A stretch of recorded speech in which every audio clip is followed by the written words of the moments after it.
സർക്കാരിൻ്റെ ഈ നിലപാടോട് എനിക്ക് ബഹുമാനവും സന്തോഷമുണ്ട്. അതോടൊപ്പം തന്നെ എൻ്റെ റിവ്യൂ പോകുന്നതിൽ എനിക്ക് കുറച്ച് വിഷമമുണ്ട്. സർക്കാരിൽ നിന്ന് എനിക്ക് നീതി കിട്ടുമെന്നാണ് ഞാൻ വിചാരിക്കുന്നത്. കാരണം നമ്മുടെ ഹൈക്കോടതി ഉത്തരവിട്ടതാണല്ലോ. ഹൈക്കോടതിയുടെ വിധി എന്തായാലും പൂർണ്ണമായും സർക്കാരും അതിനോട് അനുകൂലിച്ചു എന്നുള്ളതാണ് ഇന്നലെ എനിക്ക് വന്ന ഓർഡറിൽ നിന്ന് എനിക്ക് മനസ്സിലാവാൻ സാധിക്കുന്നത്. റിവ്യൂ പോയാലും എനിക്ക് നീതി കിട്ടുമെന്ന് തന്നെയാണ് ഞാൻ പ്രതീക്ഷിക്കുന്നത്.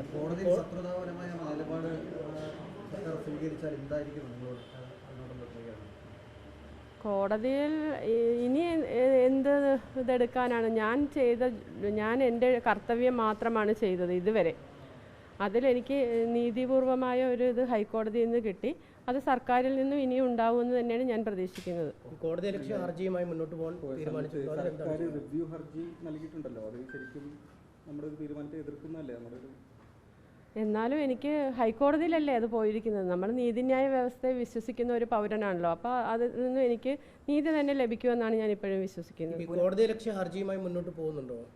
കോടതിയലക്ഷ്യ ഹർജി നമ്മൾ നേരത്തെ കൊടുത്താണല്ലോ, അത് പിൻവലിക്കാൻ ഇനി പറ്റില്ലല്ലോ. ഇല്ല, അത് മുന്നോട്ട് പോകും. കാരണം 6 ദിവസം ഞാനിവിടെ വെയിലത്തിരുന്ന് നിങ്ങളെല്ലാവരും കണ്ടതല്ലേ. ഈ പുനഃപരിശോധന ഹർജിയിൽ സർക്കാർ പറയുന്നത് 18 പേർക്ക് ഈ PBNതയേക്കാൾ അർഹതയുണ്ട് എന്നുള്ളതാണ്. അതിലൊക്കെ ഞാനെന്ത് പറയാനാ? ആ 18 പേര് എൻ്റെ ജൂനിയേഴ്സാണ്. അപ്പം സീനിയറായ എന്നെ നിർത്തിയിട്ട് ഹൈക്കോടതിയുടെ വിധിയും മാനിക്കാതെ ആ 18 പേരെയും ഈ ഒരു വേക്കൻസിയിൽ എടുക്കാൻ പറ്റുമെന്ന് എനിക്ക് തോന്നുന്നില്ല എൻ്റെ അറിവിൽ.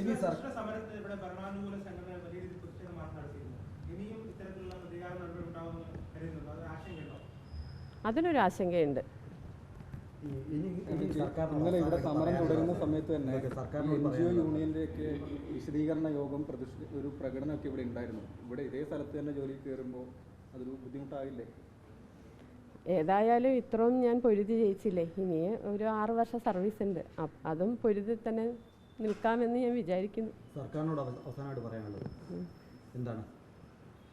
സർക്കാർ നീതിയുടെ കൂടെ എപ്പോഴും നിൽക്കണമെന്നാണ് എനിക്ക് പറയാനുള്ളത്. കാരണം നമ്മുടെ ഓരോ മെഡിക്കൽ കോളേജുകളും നമ്മളെ വിശ്വസിച്ച് വരുന്ന രോഗികളെ അവിടുത്തെ ജീവനക്കാർ ആ രോഗിക്ക് വേണ്ട സുരക്ഷയും സംരക്ഷണവും ഒരുക്കേണ്ടത് സർക്കാരിൻ്റെയും അവിടുത്തെ ഓരോ ജീവനക്കാരുടെയും, താഴെത്തട്ടിലുള്ള ഓരോ ജീവനക്കാരുടെ തൊട്ട് മുകളിലുള്ള ജീവനക്കാരുടെയും കടമയാണ്.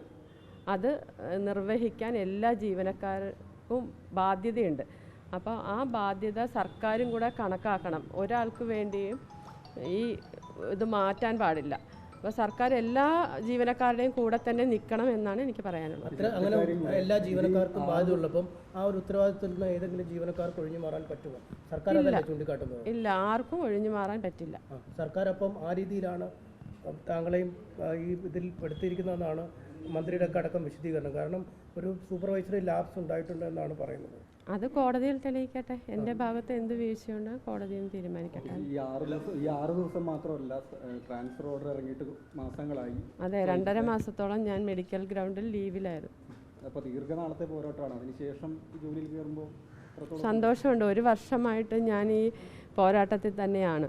1 വർഷമായി. കഴിഞ്ഞ മാർച്ച് 18, 2023 തുടങ്ങിയ പോരാട്ടമാണിത്.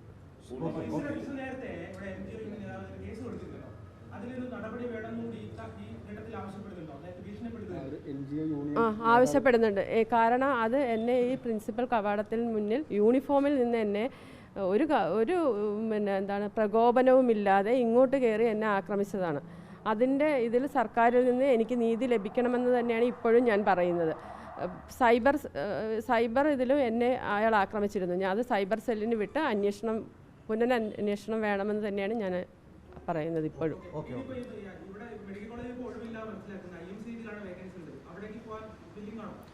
എനിക്ക് കോഴിക്കോട് മെഡിക്കൽ കോളേജിൽ എവിടെയാണേലും കുഴപ്പമില്ല, ഞാൻ ജോലി ചെയ്യും.